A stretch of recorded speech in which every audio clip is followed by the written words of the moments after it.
One way of making sense of our current systems situation that we have been discussing over the past few years is the following.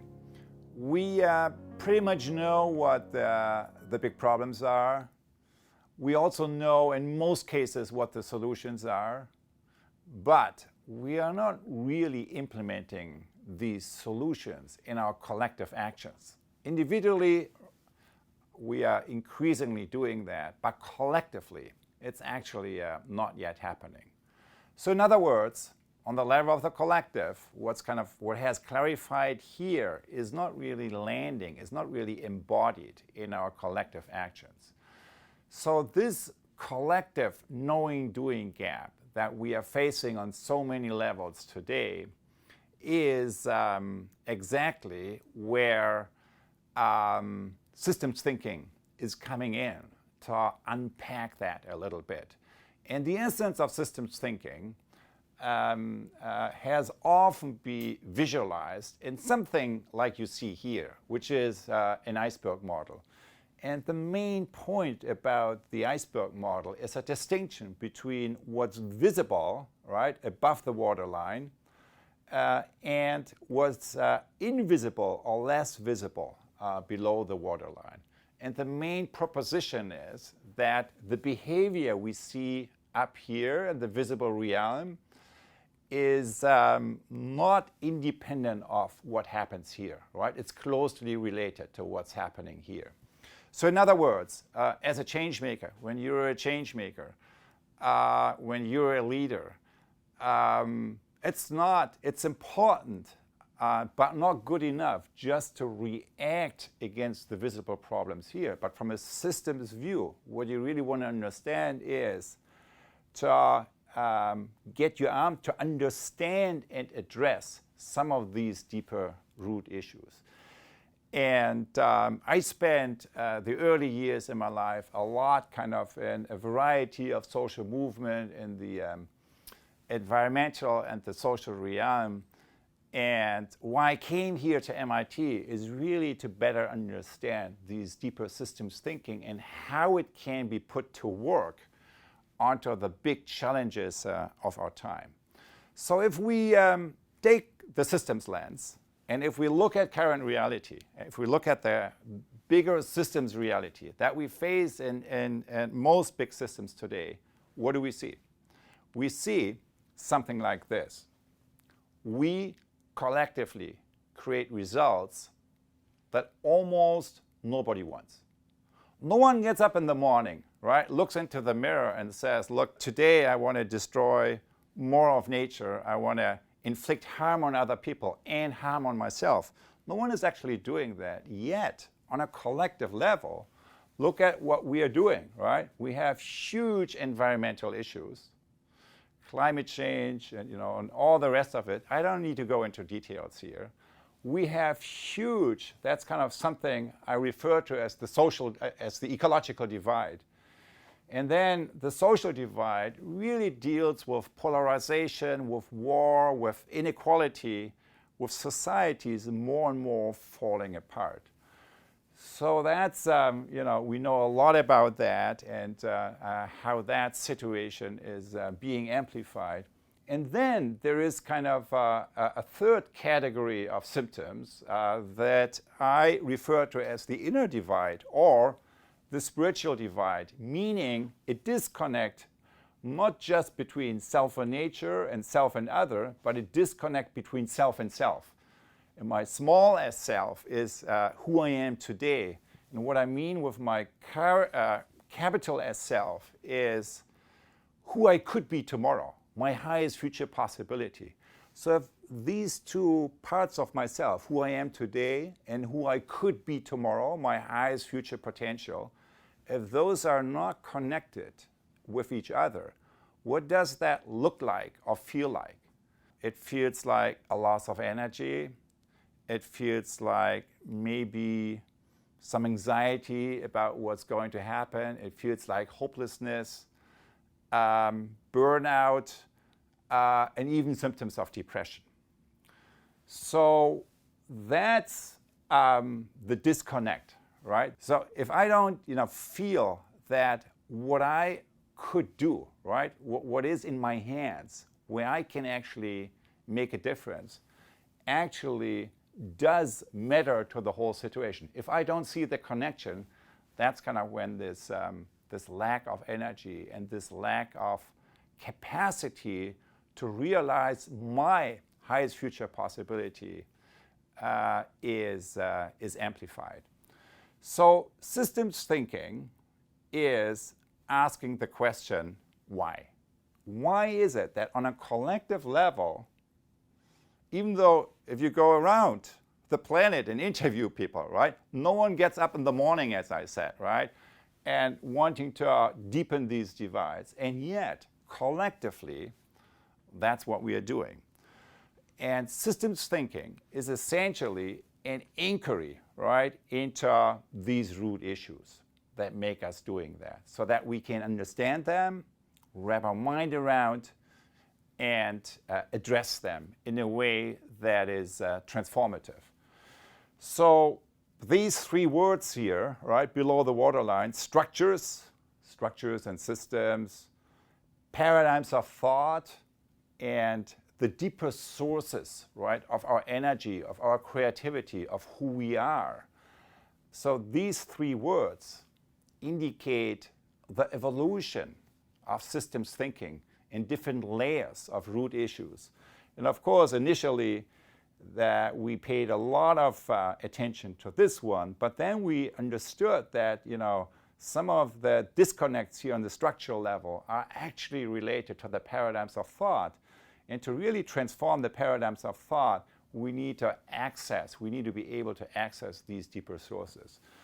So when all of these levels, symptoms, structures, paradigms of thoughts, and source are addressed together, that's what my colleagues and I refer to as awareness-based systems change.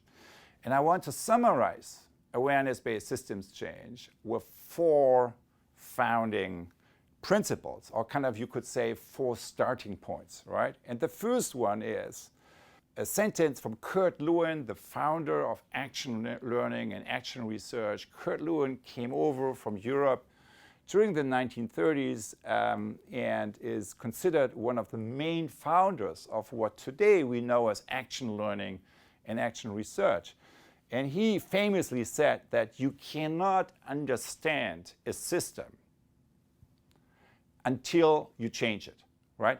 In other words, just by observing stuff from outside, kind of as a disconnected observer, you're not getting access to the real knowledge that matters today.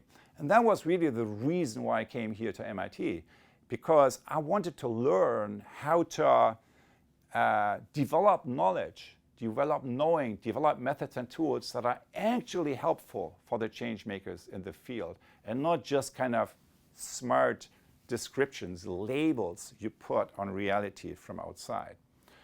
So that's the foundation really of action learning and action research. What is it that I learned over the past 25 years as an action researcher here at MIT? 25 years can be summarized in less than 10 words, and they are: you cannot change a system until you transform consciousness. Let me translate. You cannot change a system until you transform the mindsets of the people who are enacting that system. And I'm sure many of you have seen that, right? So if you just tinker around with new structures or new processes, but the mindset of the people hasn't changed, the way we think, the way we connect with each other, then the same people in a new structure reenact the same old problems. So many of us have seen this, right? And if you really talk with change makers and with leaders in the field, everyone says, of course. But the real question is not this. The real question is number 3, how? How do you actually do it? And here is what we learned over the past 15 or 20 years, 2 decades. You can't transform consciousness until you make a system see, sense, and invert itself. So let me unpack that. So the question is, how do you change consciousness? How do you change the mindsets of people who are enacting a system? And what this says is, and that's really kind of what we have been learning over the past 2 decades, is that you can't transform these mindsets, you can't transform consciousness until you make a system see itself, right? That's the first part. That's like classical systems thinking. You need to look into the mirror. If you're not looking into the mirror, if you're not seeing yourself in this situation, you're not going to close the knowing-doing gap, right? So that's number one. But what we also learn is just seeing what's broken in a system. Maybe I create, a systems modeling and see kind of where stuff is broken and so on. Yeah, that's new knowledge, but it's not closing the knowing-doing gap. If you really want to close the knowing-doing gap, you need to move the knowing from here, I know what's broken, to here, which is I need to sense it, I need to feel it. Because unless I feel what it feels like on the other side, let's say, of a social divide, I'm very unlikely to actually really change my own behavior. So in any kind of profound systems change, that's a very important intervention in the U process, right? That you move the knowing from here to here, that you actually learn how to see and sense the system from the viewpoint of all the key stakeholders involved, including the ones that are most marginalized. Invert itself. So what does that mean? Inversion basically means it talks about that if I want to change stuff outside of myself, that's not independent of what's happening inside myself. So in other words, to change stuff here, I first need to change something in here. The inner place from that I operate, the way I pay attention, the way I am present to a situation, the way I listen in a dialogue. So that's the inversion part. It's really kind of the outer and the inner. So that outer change is not disconnected from the inner change, which of course is kind of the main proposition also here, the consciousness. We need to change the mindsets. So that's number 3, and that directly leads us into the last one, which is you can't lead systems transformation until you sense and presence the future as it emerges. And that really comes down to the essence of leadership. You know what the word root of the English word leadership, what that really means? It's to step forth. You step forth kind of from one territory you know very well, current reality, into another territory that you don't know very well, that you don't even know whether it's really existing. Maybe you can feel it, but that is only coming into reality when you, as the change maker, as the leader, have the courage to step into the unknown. So that's why in Theory U and the ULab journey, right, and the whole body of methodologies that we developed around it, we so much emphasize that word, sensing. Sensing and presencing. And what we mean with sensing is that it has been my experience in doing, working a lot with change makers, interviewing kind of people who have created profound changes in their own field. And what I learned over these years is that the way the future arrives, the way the future shows up in the human system is not here. First, right, we sense it. So it's kind of a sensing of a possibility, which then we begin to articulate, and then we begin to explore through practical experimentations. But kind of the sensing of a possibility is really at the core of all entrepreneurship, of all social entrepreneurship, and at the core of all creativity. And in particular, right, as we move into the age of AI, of machine intelligence, we know that the learning from the past, learning from everything that we already created, kind of that will be done much more efficiently and effectively by machines very soon, if not already today. But what's the blind spot of AI? The blind spot of AI is exactly this. It is deep sensing. It is the capacity to lean into emerging future possibilities that are not just a recombination of the past, that are not just kind of a smart kind of reconfiguration what we already did in other contexts, but that are genuinely a process of deep sensing, of creating from nothing, of leaning into emerging future possibilities. And the way we do that as humans is that we need to go through an opening process, not only the opening of the mind, but also an opening of the heart, which allows us to sense and to presence emerging future possibility. And those deeper human creative capacities are the ones that need to be nurtured, that need to be cultivated. We all can do it, but often we lack the environment to really, that helps us to activate these dormant potential, this dormant capacity that we all have.